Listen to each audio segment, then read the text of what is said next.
At the Glasgow School of Art considers the influence of the design of that building by Charles Rennie Mackintosh in an extra programme tonight from the series Building Sites.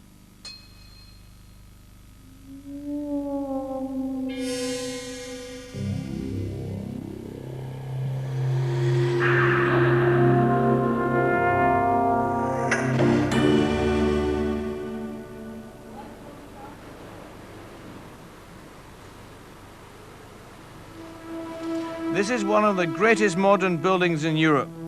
By blending completely different styles together, using traditional methods as well as inventing new ones, its designer took architecture in the 10 years it took to put up the building out of the 19th century and into the 20th.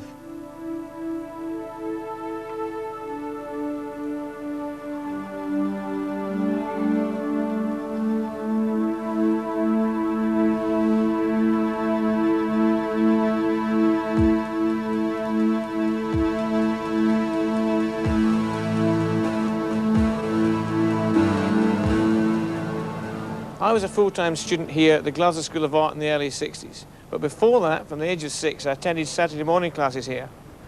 I can't think of a better start for a young artist than to work in a building which is in fact a masterpiece. Something of the building, whether it be the light, space or attention to detail, must rub off on you. And it's only recently that I've actually realised the enormity of the influence the building has had upon me.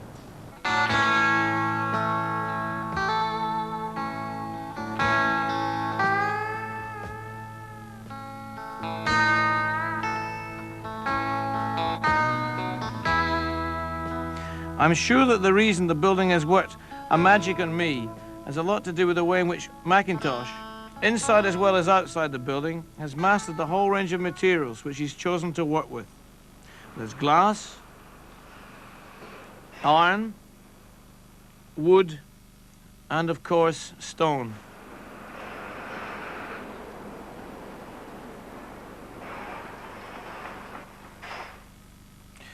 You could say this craftsman-like approach is even discernible in the young Mackintosh's meticulous, dandified appearance. The architect was barely out of his 20s when he began to work in the school.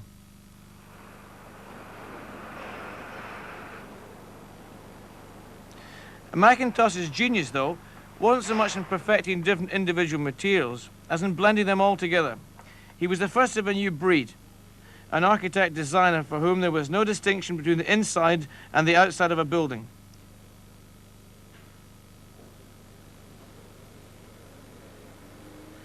For example, in this total vision, the light fittings in the library are reminiscent of other parts of the building, almost as if they're miniatures of the vast windows and facades on the outside, or even like small-scale models of the whole building itself. Of course, you can look at this the other way around and see the whole building as a possible light fitting.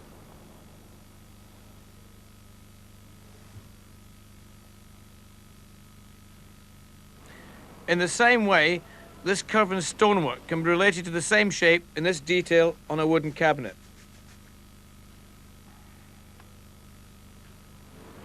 What makes this correspondence between the different elements all the more remarkable is the way in which Mackintosh juggles with form.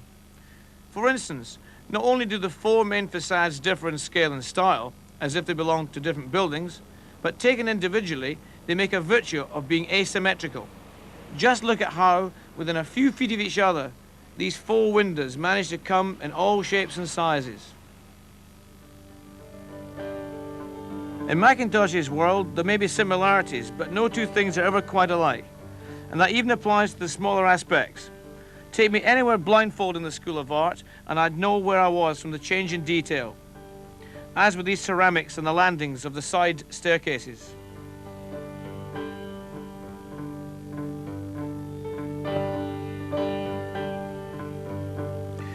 Whatever its variety and difference, the school is still a unity in the way it blends different influences together. On the top of the building, you could be in the Scottish baronial tradition, while lower down, there's much more of a mainstream European feel.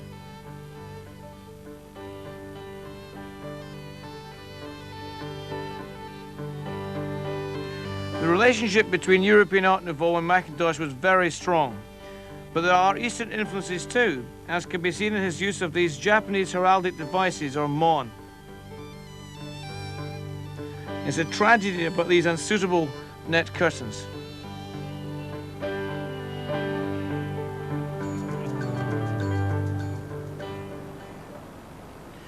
Whatever Glasgow does around the School of Art, the building remains a strong physical presence, dominating the heart of the city.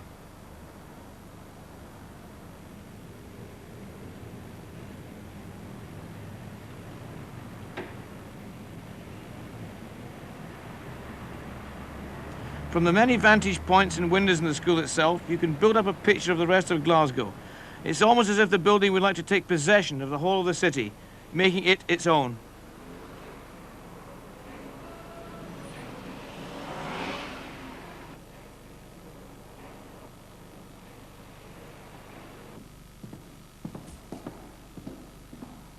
Mackintosh naturally placed his studios facing north, all the better to let in an even light throughout the day.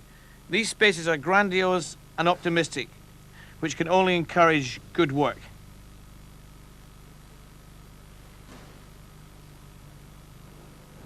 The scarlet above the central staircase also maximizes the natural soft light.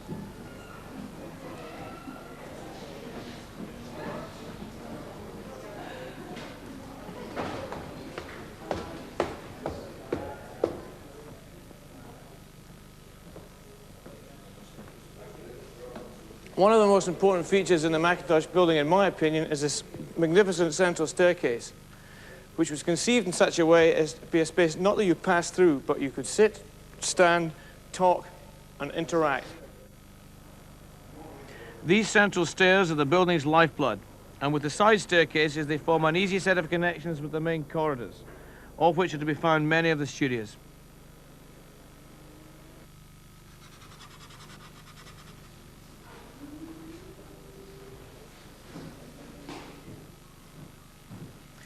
Into this dynamic of corridors, stairs and studios, Mackintosh built spaces where you could be more contemplative if you wanted to be.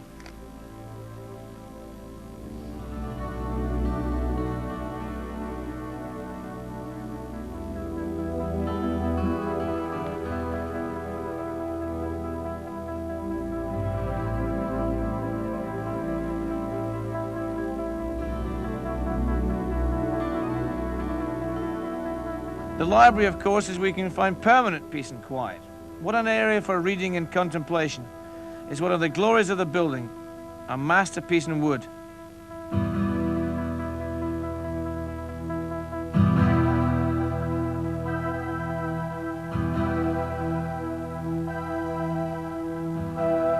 The irony is that the contemplative, sedentary life was forced upon Mackintosh. By his 40s, his best architectural work was behind him.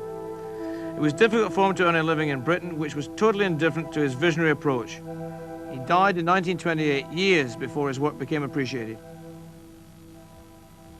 It's not nostalgia that brings me here, nor the fact that it's become extremely fashionable in the last few years to pay homage to Charles Rennie Mackintosh. It's the positive feeling of the building. And it's a tragedy that in these times, none of our internationally acclaimed architects will be invited to design a school of art that will take us from the 20th century into the 21st century, the way that Mackintosh took us with great positiveness from the 19th century to the 20th century.